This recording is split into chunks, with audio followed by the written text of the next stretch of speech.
Hey guys, welcome back. Okay, this is part 2 of our Solving Quadratics review video. So as you guys are working your way through this practice sheet, you want to make sure that you're following the instructions. So on 1 through 6, we prefer that you solve it by factoring using the X game like number 4 or number 2, something like that. I just wanted to show you, for example, ways that would be efficient and remind us of how to do completing this square. On part 2 here, they want you to solve everything by doing the square roots. And we know we can do that because in each problem, we don't have just an x term. Everything is x squared or a constant.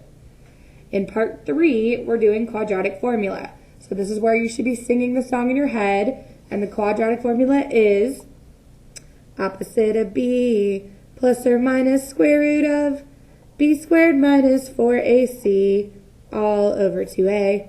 I know, attractive voice, I know. All right, so what works every single time, guys, is quadratic formula. So it doesn't matter if we have no constant or if our constant is moved over, or even if it's a simple, quick factoring problem, the quadratic formula will work every single time.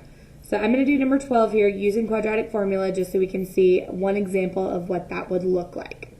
All right, with quadratic formula, everything has to be on the same side and it has to equal 0. So I got to move the 1 over first.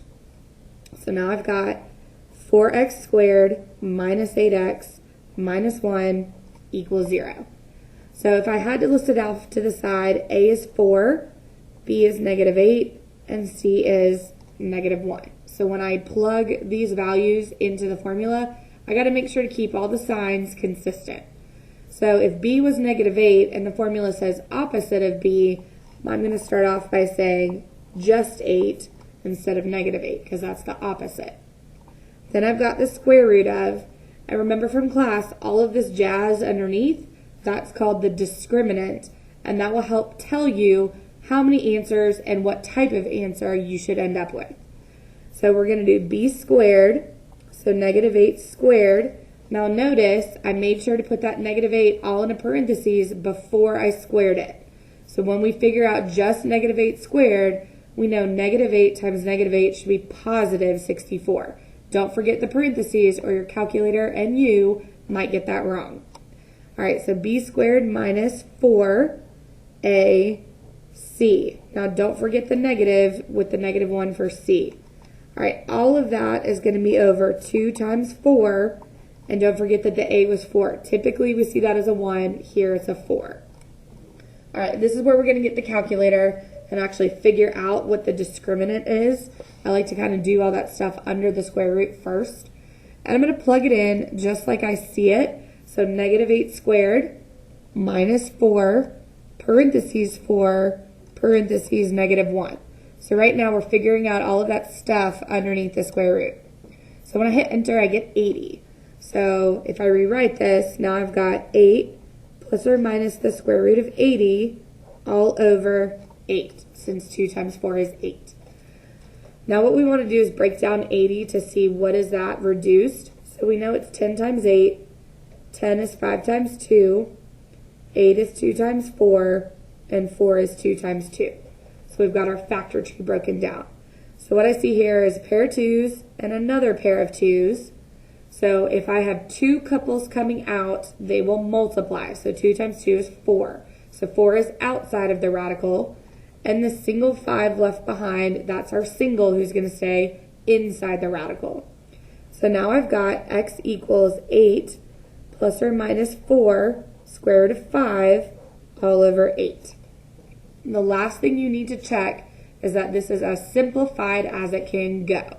So you always want to check the first term in the denominator and what's outside of the radical or what's in front of an I maybe, if it were imaginary, if these two pairs can reduce. So we know 8 and 8 is 1 and we know 4 and 8 is 1/2. So we know that 4 goes into all of these. So if I left it as a combined answer, which you see a lot, I'm going to divide each of these by 4. So I'll get 2 plus or minus the square root of 5 all over 2. So that would be one correct answer. Now, depending on your teacher and what their preferences are, they may ask you to split this up. so that it would equal 1 plus or minus square root of 5 over 2. And I got the 1 from 2 divided by 2 is 1. And then square root of 5 divided by 2 is just square root of 5 over 2. So either one is the same thing. Most of your teachers will be just fine if you leave it as a compound in this case, as long as that compound is simplified. All right, I'm going to do one more completing the square since those tend to be difficult, so I'm going to do 16. All right, with 16, always think about, can you take out a GCF? So 8, 16, and 32, can y'all think of anything that goes into all three? And hopefully 8 came to your mind since 8 goes into all of those. So we're going to pull an 8 out. And now this quadratic is looking a lot nicer. So this 8, GCF, we're just going to forget about him until the very end. And he's just a factor. So he's not going to actually help us solve for x. He's just a factor. So I'm going to no longer pay attention to Mr. 8 out front there. All right, if I'm doing this by completing the square, since that's what the instructions say, we know we got to get this 4 over to the other side. So I'm going to subtract 4.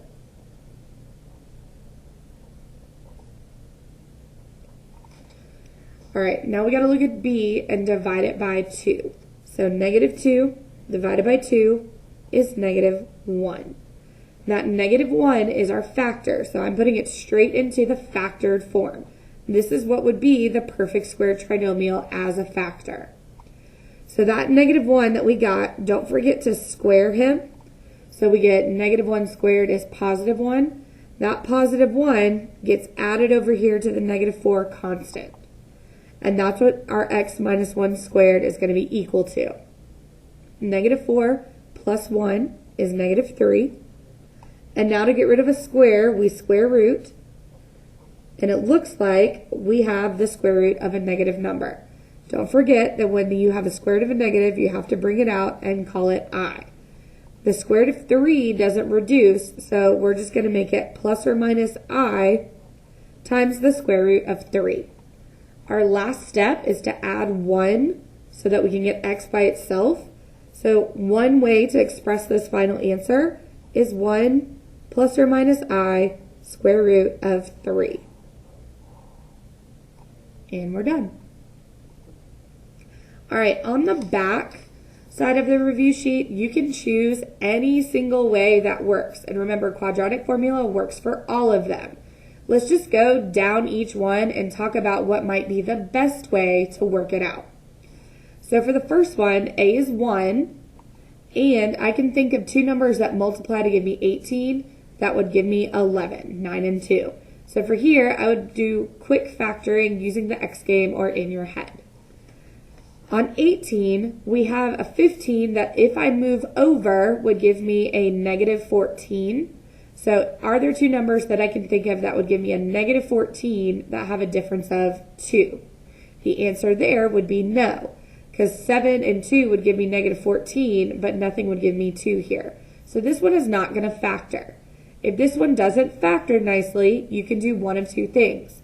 We can complete the square, which may be a little messy, but it will get us the answer, or we can do quadratic formula, which will always work. So I would recommend quadratic formula here. On 19, we have an a value that's bigger than 1. So 7 times 1 is 7. And is there anything that can multiply to give me 7 that adds to give me negative 9? The answer is no. So this looks like a good candidate for quadratic formula again. On 20 and 23, right below it, neither of those have an x term. They both have an x squared. So I would recommend solving these by taking the square root. On 21, two numbers that multiply to give you 25 that give you negative 10, so negative 5 and negative 5. This would be a good quick factoring in your head using a small x game. On 22, nothing multiplies to give me 7 that adds to give me 3, so this would be a good candidate for quadratic formula. On 24, this would be another quadratic formula, or because the numbers will divide by 2 nicely, this would be an easy completing the square. On 25, Two numbers that multiply to give you 4 that add to give you -5 would be -4 and -1. So this is another good scenario for a factoring using the X game or in your head. All right, last two things are 26 and 27, that should say. Oops, typo, fail. All right. This one is not going to have a real solution because of that negative. And when we take the square root of a negative number, don't forget that it's going to be an I. So that negative gets pulled out and we call it I. The square root of 81 is plus or minus 9I. So it does have two answers, but those two answers are not real. They are imaginary. And on what should have said 27, the two mistakes that we see, just sing the quadratic formula song in your head, is opposite of B. So right here, that should have been a +1 since it was a -1 in the formula. Plus or minus square root of B squared. It looks like they did a good job of putting parentheses around that negative. Minus 4AC. But what's wrong with the C is the C should be -6. So that should say -6. All over 2A, that looks good. So right there are our two issues that happen to be a sign issue, which means our answers are going to be incorrect. So make sure you sing the song in your head and make sure you keep any parentheses around negatives. All right, guys, I've talked your ear off. That's our review for quadratic formula, completing the square, difference of squares, everything. Good luck on your test tomorrow. Bye.